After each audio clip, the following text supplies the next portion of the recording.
speak up because I might not hear. Stan, today we found out that Fernando Valenzuela is being retired. How important was that just for this organization to do that for him? Well, it was important for him, but the even more important reason is the fans, and that's why we made the decision. We've been hearing about it endlessly since I've been here. There's no player who's connected with our community more than Fernando has, and so that's really what convinced us it was time. We could make an exception to the policies that have been here. The policies were sensible, but Fernando's one of a kind, and we were very happy to honor him. And you see the reaction from the fans. I feel really good about all of this. Did today feel like the perfect day to share that news? Yeah, we told Fernando the other day that we were doing it, and it was hard because I choked up, he choked up. It really meant a lot to him. I'm walking through the stands with him now. It's like being with Elvis, you know. It's amazing the hold he has on these fans. Not just what he did on the field, which was extraordinary, but what he meant to the community and to unlocking a real important segment of our community, connecting them to baseball in a way that maybe they hadn't been before. His contribution has been enormous. We're really proud to honor him. And this summer it'll be a 3-day ceremony, from my understanding. What can we expect? Is there anything you can tell us? I think it's all going to be online, but we have giveaways every day over these 3 days. There's a ring, there's a bobblehead, I think maybe a jersey. I don't know, but it's going to be cool. It's going to be fun. It's going to be rocking because you saw the reaction today. I expect 3 days of that, but of course it's always rocking. It's Dodgers Stadium. We always have 50,000 people here. That's what makes this so special. Stan, in your group, who sort of brought up the idea to finally do this? Well, it always been there. I walk around every night, as you all know, and it is the question I get more than anything else. More than about players, more than about parking, more than about food. When are you going to retire Fernando's number? And that we actually started the discussions and the planning before COVID. But so I would say 4 or 5 years ago. But that knocked every schedule off. We were building the statue already, so we wanted to get that done, and that took a couple extra years. But this year we finally were able to put the pieces in place to get this done. You mentioned Fernando being an exception to the policy. How does that just speak to just what he means to the city and this organization? Well, Fernando is an exception in every way. He is exceptional. His performance on the field was exceptional. His performance in the community is exceptional. And his hold, his connection with particularly our Hispanic community is exceptional. And that's why we've made an exception for him. That 3-day event, is that August?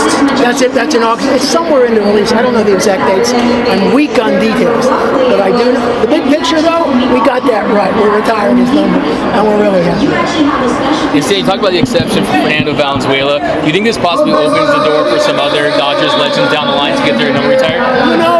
I wouldn't be surprised. There's nothing planned right now. But as I said, we review policies from time to time. It's interesting. The Hall of Fame has changed its policies in recent years. That's another avenue because I think there are a number of other former Dodgers who are so great that they deserve to be represented. So all of those things I say, let's see. I support all of them, and I hope we get a lot more members of the Hall of Fame so that we can put their jerseys on. Stan, this is the first FanFest since 2020. How amazing it is to have everyone back here at Dodger Stadium. As I said before to everyone, I get to work here every day, which is extraordinary, and I'm extraordinarily lucky. But it's the first time in 4 months, anyway, that I've seen a stadium and a field full of Dodger fans. It's really what makes the season so special for us. So it was just great. I miss it. We're 2 weeks away from pitchers and catchers, 3 weeks away from our first game, and about 7 weeks away from our first game, and we're all looking forward to all of it. Thank you so much. Thanks, guys. So with Fernando, kind of why was now the time for you guys to... The truth is, this had been kicking around with us for several years. In fact, before COVID is when we were thinking about doing this, but then that knocked several years of promotions off. We already had the statue ordered and made, and we didn't get to do that for a couple of years. So that just threw everything back. But no, we've been thinking about it for quite a while. It's been clear what Fernando means to fans. Someone asked about the fact that he's an exception. Well, I think that is the best word to describe Fernando's accomplishments on the field, in the community, and his connection to our fan base. Those are all exceptional. And that's the reason we made it. The main thing at the end of the day was the constant clamor I got from fans. As you know, I walk through the stands every night. I get all kinds of comments, some good, some bad, mostly good. But the question I get more than any other is about retiring Fernando's jersey, and that convinced us this was the right thing to do. Is that one of those things that becomes like harder to give an answer to why not?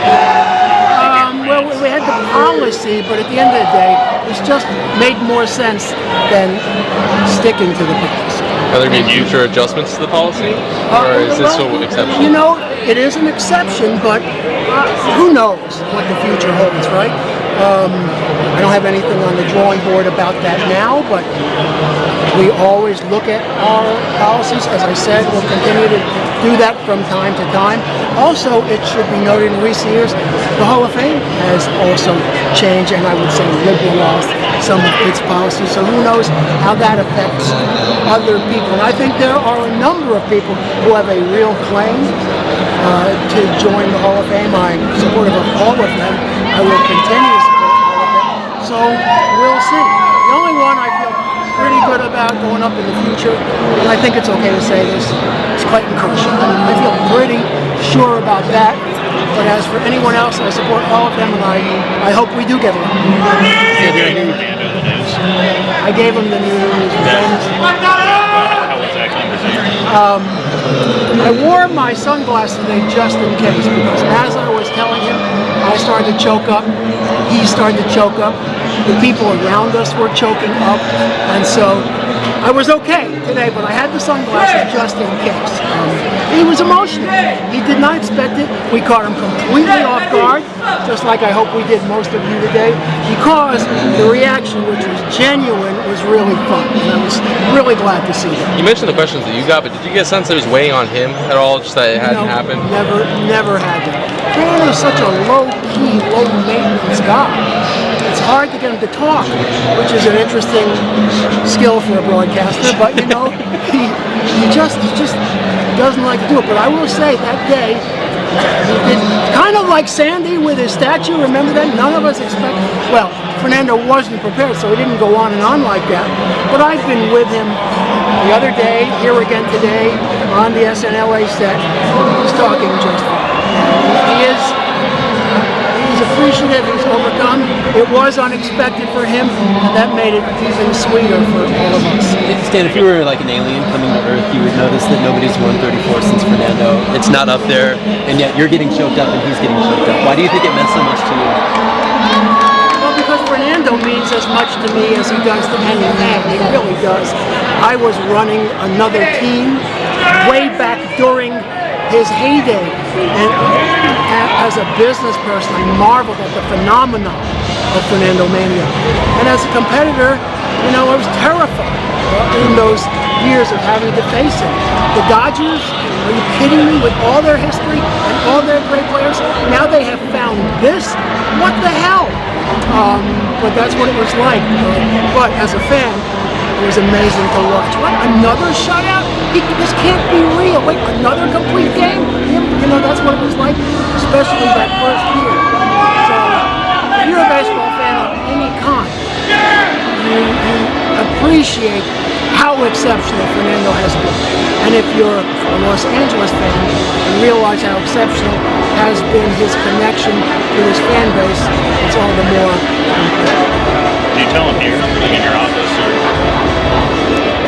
We told him, and I think you're going to see the video, that Stan wants to talk to you about the upcoming season, about the broadcasts, about the Spanish broadcast. So he wants to do it. He wants to do it on the field, and so we'll film you guys talking about the upcoming season. So Fernando and I were on the mound with cameras, you know, filming this upcoming Spanish season.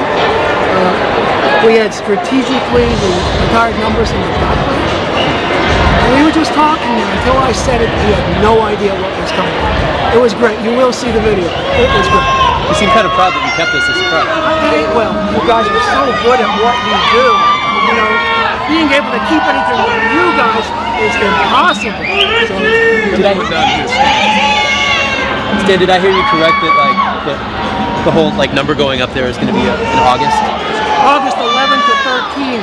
But let me caveat that I got to discuss this with Janet because I don't know if she has a better idea for how to display all the numbers we have.